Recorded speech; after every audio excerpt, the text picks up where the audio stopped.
So magandang araw kabala, sa video na ito pag-uusapan natin isa pang interesting po kabola na trade rumor kabola na target daw po kabola ng San Miguel Beermen kabola. At hindi po ito si Troy Rosario. So hindi pa nakasubscribe, pakipindot naman po yung subscription button. So ito mga news articles muna tayo kabola. Sabi dito, James Yap guidance crucial as Blackwater shows progress at last, sabi niya kabola. And in some statements pa dito, brings a guy like him help with what we're trying to build here. He's got the pedigree. He may not be the same player, but he has valuable contribution kabola. Yan naman palagi sinasabi, diba? Basta mga naka-level po ni James Yap, diba? Mga dating MVP, diba? Pag yan napupunta sa bagong team, na bibigay daw sila ng pedigree, experience, and etc. kabola.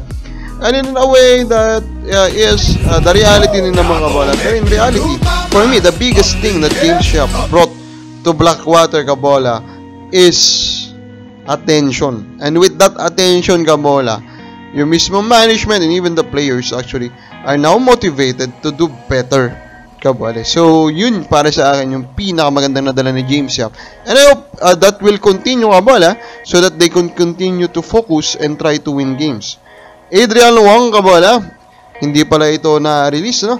He just decided pala to have some break from basketball. Baka, of course, mental health, alam naman na natin yan kabola, that is a trending situation or topic in the world today kabola, and gusto lang din siguro pangalagaan yun ni Adrian Wong. Sabi niya, I appreciate the understanding and support of everybody around me, especially my family and friends, sabi niya kabola. So, Adrian Wong, unfortunately, hindi niya po mahanap-hanap, no? Yung consistent na role, yung consistent po na playing time kabola, pero overall, this guy is still a good player kabola. He came from Ateneo. So tingnan natin kabola kung makakabalik po ito sa PBA. Now Phoenix Fuel Master kabola, they managed to give an extension to RJ Azul and RR Garcia. So dito pinapakita rin ng Phoenix that they are a legit team kabola, no? They always try to extend their players. And up to this point naman, isa pa lang, no, na player yung hindi nila kinaya talaga na mabigyan ng extension. And that is Maturite. Pero other than Maturite kabola, kinakaya pa rin naman niya kahit na, of course, nababalitaan natin yung sunod po na pagkalugi or financial problems po na kanila pong owner ng kanilang franchise o kanila pong company na pinapanangalanan dito sa PBA na si Dennis Uy kabola. Now, some comments po ng mga fans po kabola na dapat po nating pag-usapan in one of our latest videos kabola. Ang sabi po dito, Rosario to SMB para lagi kang champion. Hindi naman, di ba? Hindi naman po dahil pumunta na po si Rosario sa SMB, lagi na silang champion, no? They will still have a hard time doing that. Pero again, we emphasize it already, the fit is very good. Romeo Kagikla, yung tunay man about trade, user SB1KT. Siyempre, panalo ang mother team TNT Giga kabola. So of course, yan nga yung na-emphasize natin.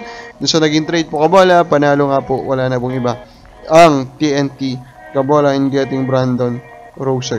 Now here's the raid rumor kabola in San Miguel, no? Of course, the rumor currently is that Troy Rosario yung gusto nila, pero mukhang hindi nila kakayanin daw yung asking price para kay Troy Rosario. Kaya naman, siniset na nila yung kanila pong target actually kabola sa isa pang Blackwater big man, that is Justin Chua. Kakakuha lang po sa kanya ng Blackwater kabola, and he will be coming from a long-term injury kabola. So, hindi na natin alam kung may babalik pa po niya yung laro niya. Kagandahan lang talaga kay Chua kasi he's a modern big man. He defends very well. He can really protect the rim kabola. He knows the fundamental. And of course, he can shoot the ball kabola. So, baga, he's a modern big man.